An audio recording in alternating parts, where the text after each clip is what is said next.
제1 규칙이 있어요. 뭐냐면요. 반드시 먹고 싸우는 거예요. 네? 밥 먹고 싸우는 거예요. 오. 공복 상태에서 싸우지 않는 거예요. 입맛이 없던데요. 먹고 싸워야 돼요. 먹어야 돼. 네, 일단 서로가 예를 들어 이 사람이 3, 4일 야근했다. 공복 상태다. 일단 너무 피곤해 보인다. 네. 그럴 때는 싸움 시작하지 않는 게 그거보다 기본이에요. 잘하는 거네. 네. 때를 보아 찌른다.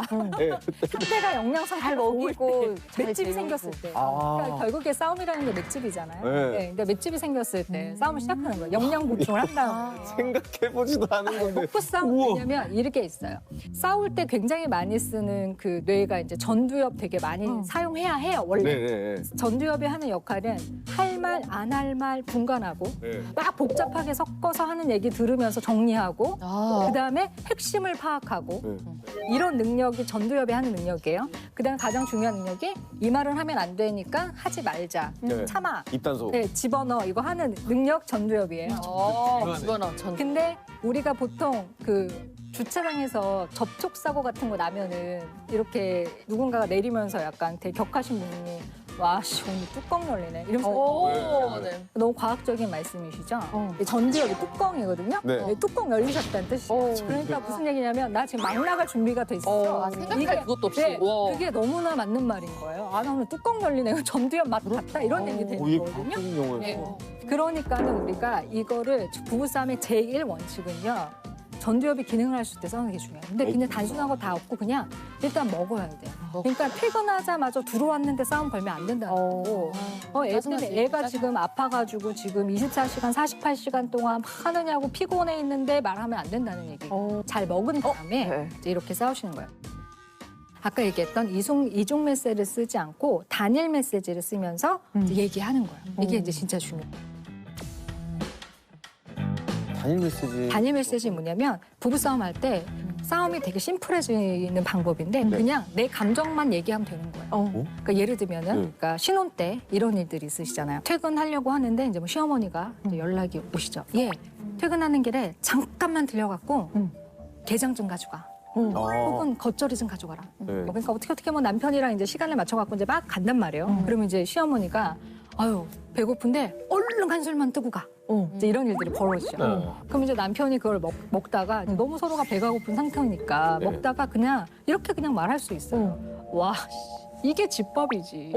이러면서 이제 밥을 먹을 수 있죠. 완전 공감. 와, 이 집밥, 이게 된장국이지. 이러면서 이제 먹을 수 있어요. 그럼 옆에서 아내가 약간 이게 뭐지? 이제 이런 생각이 이제 들게 되죠. 아. 기분이 이제 나를 디스하나? 내가 그럼 지금까지 해준 건 뭐지? 기분이 딱 상해하죠. 그럼 이제 집에 올 때 이제 말을 안 하게 되죠. 그 남편은 악의로 한 말이 아닌데. 사실 악이 엄마 기분 좋으라. 그냥 엄마 기분 좋으라고 한 말이에요. 네, 그죠. 예. 맨날 먹던 음식이니까. 그죠? 그죠. 아기는 전혀 없거든요. 네. 근데 이제 문제는 시작됐다는 게 문제인 거죠. 아기가 없었지만 문제는 시작됐고 이미 아내는 화가 났다는 게 이제 여기서 문제가 맞아요. 시작되는 거죠. 그럼 아내가 뭐라고 그래? 당신 표정이 왜 그래? 뭐가? 뭐가? 나 그냥 아니? 있는데? 전방주시해. 바로 봐. 무서워. 이중 메시지다. 이중 메시지. 에? 그러면 집에 딱 와요. 여전히 기분이 안 좋죠. 그럼 남편 다시 한번 표정을 살피고 아 진짜 왜 그러냐고. 맞아요. 그죠? 왜 그래 진짜. 아니라니까? 이렇게 말하잖아. 그 남편이 여기서 딱 넘겨 짚어요. 뭐라고 하냐면 야 너 진짜 너는 우리 집만 갔다 오면 이러더라. 단계 귀찮아서. 너 우리 집만 갔다 오면 이러더라. 엄마가 너한테 뭐라 그랬어? 그럼 이제 더 어이가 없으니까 그 말 안 하면 이쪽도 이제 열받죠. 그럼 뭐라 그러면 야 나도 니네 집에 가서 기분 나빴던 적이 얼마나 많은지. 아이고, 갑자기 자기 혼자 막 각자 산으로 이제 올라가게 자기 혼자 막 되죠. 가고 있어, 딴 데로. 싸움의 스케일이 일단 싸움은 얘기만 들어도 피곤해진다. 서로 시종 나오면 스케일 너무 커지는 거예요. 자기 혼자 딴 데로 막 가고 있어. 맞아. 그럼 저 아내가 나 이것 때문에 기분이 나빴어. 이렇게 얘기해주면 좋잖아. 이게 집밥이지. 그 말 한마디에 기분이 나빴는데 뭔가 너무 이제 커져요. 심해졌어. 네, 집안 싸움이 근데 이거를 됐잖아. 빨리 말을 안 해주기 때문에 빨리 말해야지. 이게 이제 엇갈려요. 그러니까 차에서 원래 얘기했으면. 이게 이제 이중 메시지가 되는 케이스들이에요. 이런 일이 되게 많죠. 그래서 이제 이럴 때 우리가 단일 메시지 쓴다는 건 되게 단순한 거예요. 바로 이럴 말해줘요. 때 한 템포만 빠르게 앉아봐. 내가 딱 2분만 얘기할게. 그리고 있는 그대로 감정 얘기해 주고. 솔직히 나도 아까 어머니가 해주신 다 맛있었는데 당신이 그렇게 어머니 앞에서 이게 집밥이지 라고 얘기하니까 내가 순간 무슨 생각이 좀 들었냐면 나는 어쨌든 당신보단 내가 밥을 빨리 하니까 아침에 내가 밥 하려고 알람 맞춰놓고 잔 날도 많았고 솔직히 나 머리 못 감고 출근한 날도 많았는데 당신이 그렇게 얘기하니까 지금까지 한 내 수고가 다 바보 같고 솔직히 어머니 앞에서 굉장히 바보처럼 느껴졌다. 그러면 남편은 일단 너무 미안할 거예요. 왜냐면 그런 뜻이 전혀 아니었어. 너무 미안해지. 너무 미안하죠. 남편이 미안하다고 하겠죠. 사과가 바로 나올 수 있거든요. 여보 미안해. 그런 뜻은 저도 아니었어. 평소에 그런 사과가 되게 받고 싶었거든요.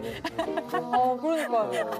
저의 마음을 대변해. 저는 막 시댁 가서 매일 오고 싶어요. 뭐 이렇게. 제가 귀찮아서 저희 집을 안 가는. 제 입만 들었네. 너무 맛있으니까 어쩔 수 없죠. 바로 얘기를 그렇죠. 했어요. 바로 이렇게 얘기하면 굉장히 심플해지고요. 그다음에 또 하나는 이제 우리가 싸움에 있어서 싸우실 때 초도 효과라는 걸 사용하시면서 싸우는 건데요. 초도 효과? 네, 제가 여기서 질문을 먼저 하나 드릴게요. 호칭이 혹시 똑같으세요? 싸우실 때랑 기분 좋을 때? 서로를 보는 호칭? 똑같아요. 똑같아요. 저는 이제 끝 이름이 이제 종부라서 푸야 싸울 때 푸야 야봉봉 푸야 이렇게 하면 나도 힘들다고. 왜냐면 이게 이런 좀 사이가 안 좋아. 야 김종부 바뀌죠. 김종부 성을 붙일 게. 성을 김종부 야 김종부 일어나 이렇게 좀. 그렇죠. 어떠세요? 싸울 때랑 안 싸울 때랑? 저는 옛날에는 동갑이니까 야라고 했는데 고친 지 몇 년 됐어요. 싸울 때도 여보, 자기야. 그래서 이제 평소에는 자기야, 싸울 때는 여보, 근데 내 얘기는 좀 더 존칭하는 게 있어요. 네. 초도 효과를 잘 사용하고 계시는. 그래요? 이게 초도 효과였어요? 네, 초도 효과. 그게 괜찮은 거구나. 그래서 사람들이 이제 언어가 이제 열받으면 앞에 바뀌게 되는데 이제 초도 효과 사용한다는 건 어떤 거냐면 우리가 일단은 욕 먹고 시작하면은 싸움 하기 싫잖아요. 그러니까 야, 너. 그러니까 톤을 다운시키는 그러면 이제 싸움이 안 먹히죠.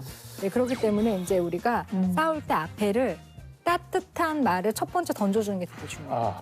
근데 이게 쉽지가 않은데. 자, 그러면 우리 한번 또 연습 한번 해볼까요? 그래서 초도 효과 우리 한번 이제 그 실전이다 생각하시고 내가 되게 이제 열이 받은 상태지만 이제 부부 싸움을 잘 하기 위해서 앞 단어를 내가 생각하는 최대 애정 어린 단어로 해가지고 우리 한번 해볼까요?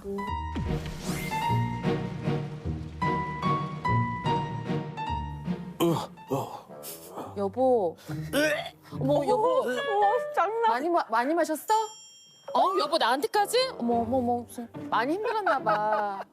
앉아봐 잠깐. 왜 그래, 표정이? 자기야. 얼굴도 좀 안 좋고 무슨 일 있었어? 왜 이렇게 술을 많이 마셨어? 친구들이 한 잔 생파. 생파? 난 지금 집에서 애셋을 혼자 보고 있는데 생파에 갔다 왔어? 그 집도 집이 셋인데 자기는 애 없냐고 그러더니 나한테 오라 그래. 진짜? 거기는 부인이 그렇게 보내줬대? 그러니까 그게 우리 집이랑 다른 거예요. 진짜 싫어. 우리 사랑하는 여보는 그렇게 늦게까지 청하시다가 네? 난 진짜 새로운 걸 받았어. 어떤 거? 같은 잔소리인데 화가 하나도 안 나요.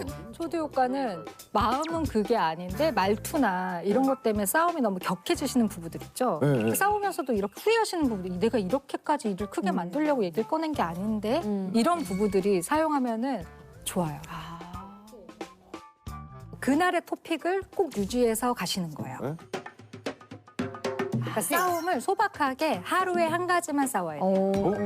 그러니까 부부 싸움은 일일 드라마처럼 싸우셔야지 대화 드라마처럼 싸우면 안 되는 거예요.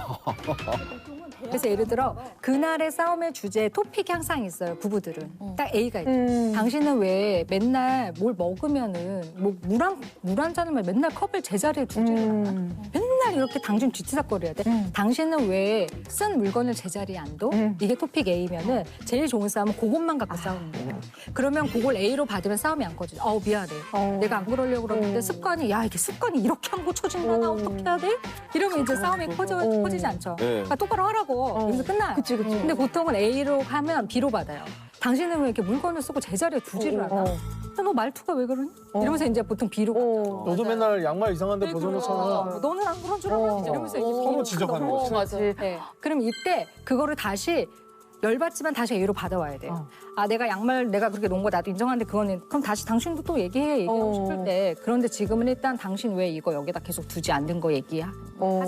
다시 A로 가져야 돼요. 근데 많은 부부들은 이렇게 하지 않고 A에서 B로 갔다 Z로 가요. 아, 막 부산까지 막 그렇죠. 우리는 살면서 못하는 얘기가 너무 많은 것 같아.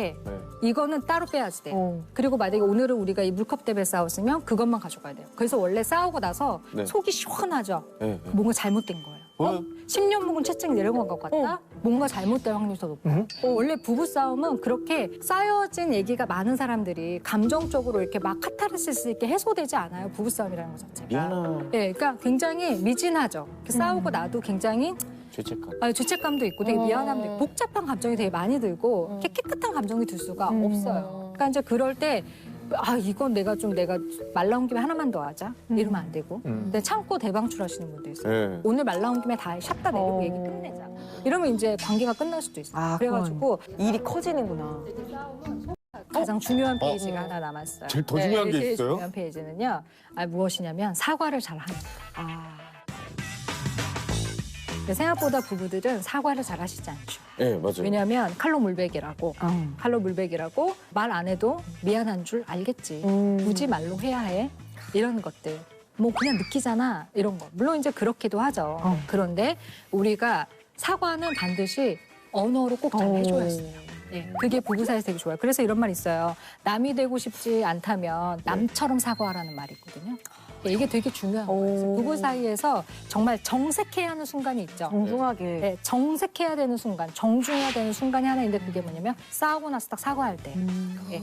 근데 이제 우리가 부부 사이에서도 자존심 때문에 사과를 하면은 굉장히 루저가 된다는 어떤 심리적인 이런 것들을 가지고 있어요. 근데 이제 이거는 뭐 경영학에서 있었던 연구인데 실제로 사람들이 미안하다는 말을 자기 스스로는 이렇게 하면 되게 없어 보이는 거 아니야? 이거 지는 거야? 이번 싸움은 내가 아주 패배했어. 뭐 이렇게 생각하게 될 수 있지만 실제로 상대방이 사과를 받았을 때는 그 사람을 어떻게 생각하게 되냐면 굉장히 변혁적인 리더십은 가진 사람이다라고 볼 정도로 굉장히 훌륭한 재평가가 이루어진다는 거예요. 그러니까 배우자라고 한다면 막 싸울 때는 막 굉장히 막 이렇게 하다가도 정말로 확실하게 나이스하게 딱 사과를 했을 경우에는 배우자에 대한 내적 평가가 바뀔 수 있고 오히려 더 멋있게 보이는. 생각보다 괜찮은 사람인데 이런 식으로 그런 거 같아. 배우자에 대한 진짜. 평가가 바뀐다는 거예요. 아니 근데 선생님 너무 신경 쓰여요. 왜요? 그게 사과를 그러니까 예를 들어 하는데 평소에 내 목소리가 아니잖아요. 싸울 때 내 목소리는. 근데 미안해를 어떤 목소리를 해야 될지 어떤 표정 나 그거 뭔지 알아. 이거 나 진짜 그거 뭔지 별로 안 알아. 먹었죠? 뭔지 알아. 왜냐면 안 해봤기 때문에. 창피해.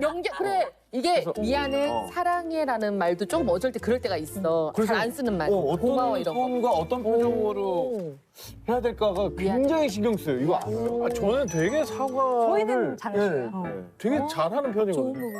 그러니까 제가 쓰는 스킬은 그냥 하다 보면 여러 가지 일로 말싸움을 할 때가 있지만 뭔가 명백히 내 잘못이라는 게 판정이 딱 되면 저는 딱 그래요. 이 부분에 대해서 정확하게 이건 내가 잘못했다. 그리고 그렇게. 그리고 그거 넘기고 다시 다음 얘기를 해보자 뭐 이런 식으로 이제 얘기를 하거든요. 근데 너무 빨리 해서 짜증날 때가 있어요. 아직 얘기 안 해. 맞다. 그것도 받아들일 준비가 있어요. 예를 들면 앉아봐 미안해 이렇게 하면은 뭐야 너 말도 안 했는데 그러니까 딱 방에 들어가면 저는 이미 무릎 꿇고 손을 들고 질질 끌면서 사과 안 하는 것도 아니 저는 진짜 웃긴다고 생각이 들어서. 저는 남편이랑 싸울 때 지금까지 제가 미안하단 말을 안 했어. 안 돼, 그러면. 늘 싸움의 마지막은 남편이 저한테 미안하다고 했었어요. 그래서 왜냐면 나는 남편이 잘못했다고 생각을 했기 때문에 남편도 자기가 잘못했다고 생각을 했기 때문에 미안하다고 저는 그렇게 듣는 게 당연하다고 이제 생각을 했어요. 근데 남편이 저한테 그러는 거예요. 너는 미안하다는 말이 그렇게 어렵니? 왜 그 말을 한마디를 안 해주니? 너는 왜 이렇게 자존심이 세니? 그런 거예요. 나는 너한테 미안하지가 않아. 그랬어요. 미안하지가 않은데 내가 너한테 여행 가자고 했지. 그건 내 자존심을 굽히고 그냥 화해를 하자는 거야. 이거 물어볼게요. 남편이 미안하다고 했을 때 그래 나도 미안해 생각해보니까라고 했어요? 아니면 그것도 안 했어요? 안 해. 미안. 와. 근데 이것만 달라지면 와. 진짜 아니 근데 이게 뭐냐면은 지금까지 늘 저는 사과를 받는 입장이었던 것 같아요. 사과 되게 간단한 것 같지만 되게 잘해야 되는 게 부부 사이에서 이 사과예요. 사과하다 망해본 경험이 너무 많아요. 네. 네, 그리고 망한 걸 구경해 보신 경험도 많죠. 망하다 미안해, 미안해, 미안하다고 했잖아. 그럼 어떡해? 내가 죽을까? 이건 사과하는데 사과가 아니죠. 사과하다가 불씨가 막 가시 훨훨 타서 맞아. 안 아니면 못할 이런 사건들이 진심으로 해야 돼. 많이 일어나요. 근데 진짜 단어만 바꿔도 사과가 굉장히 잘 갈무리 될 수 있어요. 일단 어미 변형만 안 하셔도 돼요.